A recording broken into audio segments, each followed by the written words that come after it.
Hi, David. How are you? I'm good, and you?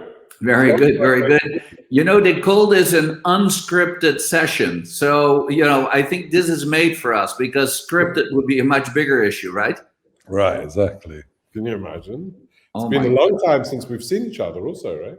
I know, but it's good to see you. It's good to Yeah, see you. likewise. You're looking well. Where have you been? Thank you. I've been hiding here and there. David, listen, there's so much talk today in the industry about COVID, the impact of COVID, when is 2019 coming back and all that stuff. And I think that you and I live in the future. We look at, visionary and transformational things. And so my burning question that I have been playing around with and I want to talk to you about is what are burning transformational needs for our industry, and does it need to speed up? Are we in a good course? What do you see? What is your experience? And what do you think is holding this industry back from transformation? How long have you got? We serve breakfast at 7 a.m., so no problem. Go ahead. Well, I think, Michael, as you know, I have had a long-held belief that our industry is living, unfortunately, a little bit in the past. It's living in a place which belongs to hierarchies and traditions and structures and has, to a greater extent, lacked innovation and lacked dynamism. But greater than that, I think that the whole identity of hospitality has been lost. The idea of connections, the idea of service is one thing, but service is such a misunderstood word. And, both you and I, we've been friends for such a long time now. And we've been fighting this uphill battle in terms of dealing with values and dealing with service and dealing with an equanimity, a democratization, an equalization amongst the industry. And I think,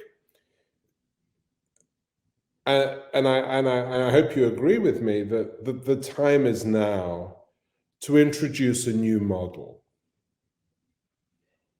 So basically what you're saying, on the one hand, we need to be more sophisticated, and on the other hand, we need to level the playing field and make it simple. Is that what I hear you say? Yeah, totally. I mean, don't you? I mean, I think with all of the work that we've done over the last 25 years this year, in terms of equalizing culture and respecting diversity, respecting the person standing next to you, loving this industry, loving the reason why we create. I mean, I think people have forgotten why they travel. I mean, why? I don't know about you, but even though I've only just started traveling again, I still get absolutely excited, like a child, every time. Even if I go on a train, if I drive somewhere, if I fly somewhere, I still get excited. That love of experiencing culture, of seeing something that I haven't seen before, that I've never seen before. But David, I think that I see that the world has changed quite dramatically. So the impact on how we travel, what we need for travel, when we travel, has changed also dramatically. So obviously corporate travel is not back yet, or maybe in the US is starting back up a little bit, but it has changed. So corporate travel is, we have moved to the suburbs. We're 2-3 hours away from the metropole where we used to live and work, and we now go in for a day or two. So things have changed, and I think that the adaptation rate of transformation in our industry is an issue. And the adaptation rate is mostly based because we live things through experience, and we're not purposeful enough. We're not focused enough on our target audiences. We don't see the changing needs or what it is that they have available when they don't stay with us in the hospitality industry. So I usually get a little bit nervous. I agree with you. We want to travel again and we're excited. But, I do believe that if you look at retail, over the past year and a half, that has made such a quantum leap. I mean, we already went out of main streets. We already went online, but now it has gone mobile completely. It has, changed that part, and with suggestive selling and with your loyalty to brands changing. And that is a little bit what I'm looking at our industry, that we're sort of lacking behind in being targeted and being focused enough and being able to have a real dialogue with our target customer. And yeah, that is what I miss in the industry. And there's a few that do better, obviously, with digital, but it is about that conversation. It's about what we need to do as an industry in order to speed that process up.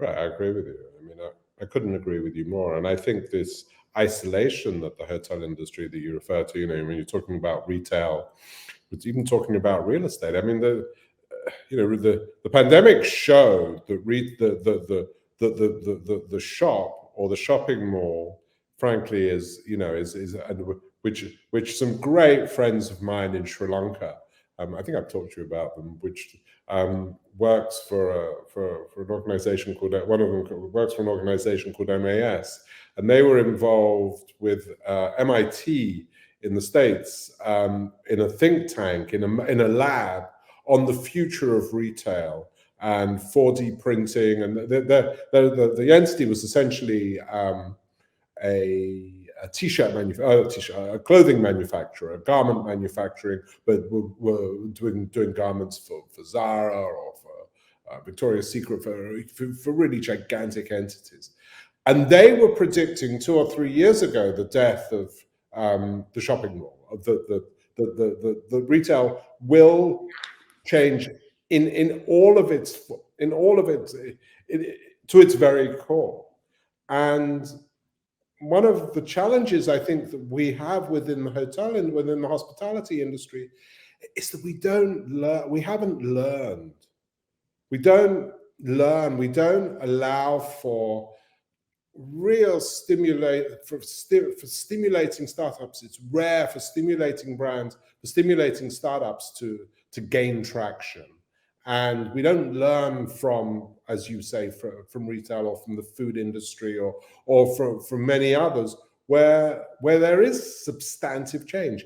And our moment is now. The time is now. The time, COVID's not over yet. There's a long, long way for us to travel, metaphorically as well as physically, before I believe this hospitality industry transforms into one of great desire, an industry that we dream of in terms of desire. But David, how do we encourage that change? How do we ignite that change? How do we push that change? How do we become more sophisticated? How do we do we need to go outside our own industry and bring in executives that are specialized in certain fields? Is it the banking institutional financing that is going to push us that way? I mean, the whole environmental ESG is basically because we're being pushed that finally we're picking up on it. Other than putting in a LED bulb in the ceiling and calling it that we are green, but really taking this seriously. So we sometimes we need to be pushed as an industry. How can we self-generate this? How can we self-start this? I think I'm sure you know, every journey starts with one small step. The Lin Chi, very common quote. I think it has to be through a generation of startups. There's no question in my mind that the industry, because of the lack of jobs, because it's going to be very difficult for the new brilliant graduates that are coming out of different schools that want, whether they're hotel schools or others that want to join this industry. It's going to be very difficult. The training programs, the industry is going to be lacking in cash, as I just said, for the next year, 2 years, 3 years possibly. So there's going to be less opportunity for coming from the larger companies, which with respect to them and with great respect to them, I think is a great thing for the industry, because I think it will be a time to catalyze startups, and for startups, be it in technology, be it in the delivery of food, be it in design, be it in marketing or branding, be it in any form within that will bring new thinking. I think the generation that we're seeing coming out of or in their early 20s, the Generation Zs, or the new generation that's coming out of universities and hotel schools today is possibly the most enlightened generation I've ever, in my 40 years, I don't know if you agree with that, probably the most enlightened generation I've ever seen. Do you agree? Well, I'm not that old to remember 40 years back, of course, but I believe you.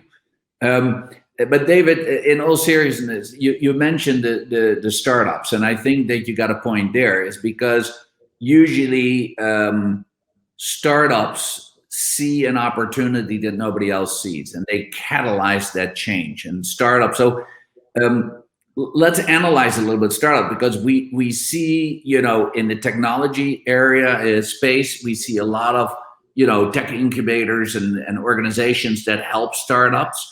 Do startups need help at all, or can they do the thing themselves? Do they need some guidance? Talk a little bit about startups. That's a very valid point you bring up. I think it's about foundation, Michael. I think that if we're able to to create a foundation for change, a foundation for transformation, and I see this as a sort of metaphorical bed or groundswell or whatever, or lawn, and on that lawn are different flowers or plants growing. Each one is a different plant. But the bed, the soil and the grass onto which these flowers grow has to be driven by a community of change, by a system, by a culture of change, by a desire of change.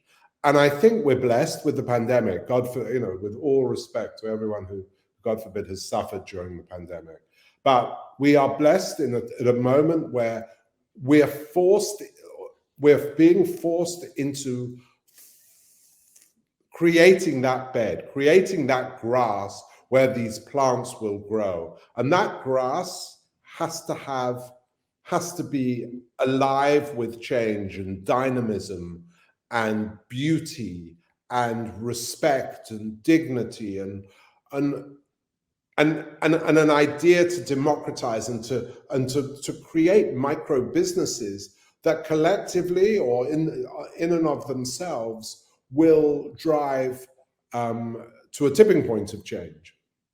I believe that first of all, the startups need fertile ground, so they need to be encouraged. They need to be assisted, helped. I also do believe that those with great innovations at mind, and whether that is a product or a service, they gravitate to bringing it to life through content and process. But that often, these young organizations lack context, and they lack the experience of timing. They lack the experience of budgeting or making a solid and realistic business plan. They lack experience in structures of incorporation, fiscal structures, shareholding structures.